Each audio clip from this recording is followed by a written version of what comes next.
এই যে নাজমুল ইসলাম এখন বলছেন যে তিনি বিসিবিকেই উল্টো কারণ দর্শন নোটিশ দেবেন কিংবা বিসিবিটা করতে পারে কিনা জানতে চাইবেন, তিনি সেটা বলতেই পারেন।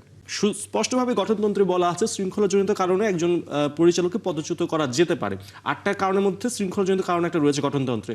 সো বিসিবিকে আসলে সেই পরিচালকদের জন্য কোড অফ কন্ডাক্ট মানে বানিয়ে রেখেছে কিনা বা জিনিসটা এক্সিস্ট করে কিনা, যেখান থেকে নাজমুল ইসলামের বিপক্ষে একটা স্টেপ নেওয়া যায়।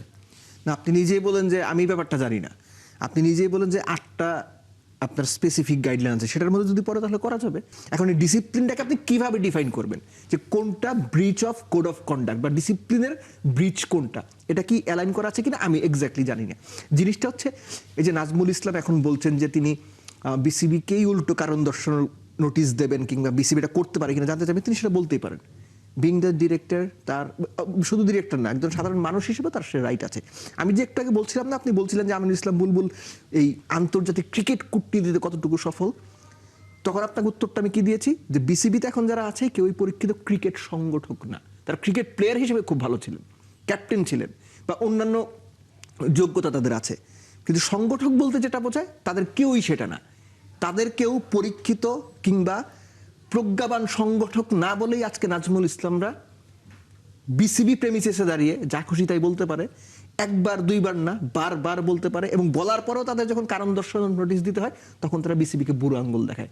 এইটাই হচ্ছে বিসিবির বর্তমান কমিটির যারা সংগঠক আছেন তাদের অ্যাকচুয়াল কোয়ালিটি। তারা নিজেদের টিম মেম্বারদের কন্ট্রোল করতে পারছেন না। তাদের নিজেদের টিম মেম্বাররা যা খুশি তাই বলে যাচ্ছেন, তারা নিজেরাও বিব্রত হচ্ছেন, বাংলাদেশ ক্রিকেট বিব্রত হচ্ছে, পুরো জিনিসটাকে তারা পেঁচিয়ে ফেলছেন। সেটা এখন দেখার বিষয় যে সামনের দিনগুলোতে কি অপেক্ষা করছে। নাজমুল ইসলাম ইস্যুটা কত দূর যায়। ক্রিকেটাররা তো একটা আলটিমেটাম দিয়ে রেখেছিলেন, 48 ঘন্টাও তো মনে পার হয়ে গেছে। আমি একটা জিনিস আপনার সময় আছে, খুব ছোট করে, খুব ক্রিকেটাররা মাঠে খেলতে চায়।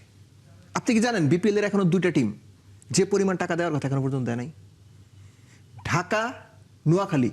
আমি যখন আপনার সঙ্গে রবিবার সকালবেলা বসে কথা বলছি, তাদের লাস্ট ম্যাচ ডে নিয়ম অনুযায়ী এই সময়ের মধ্যে তাদের 75% কন্ট্রাক্ট পেমেন্ট পেয়ে যাওয়ার কথা, তারা 25% বেশি পায় নাই, অনেকে 10-15% পাইছে। বিসিবি কি করবে?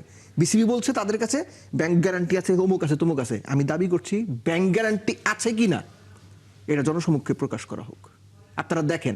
সো বিসিবি মিডিয়ার সামনে এসে যাই বলে, বিপিএল সংক্রান্ত বিপিএল এর যারা দায়িত্বশীল তারা মিডিয়ার সামনে এসে যাই বলে সবকিছু বিনা বাক্য ব্যয় কিংবা চুপ করে ঠান্ডা মাথায় বিশ্বাস করেন না। এখানে প্রচুর প্যাচ আছে।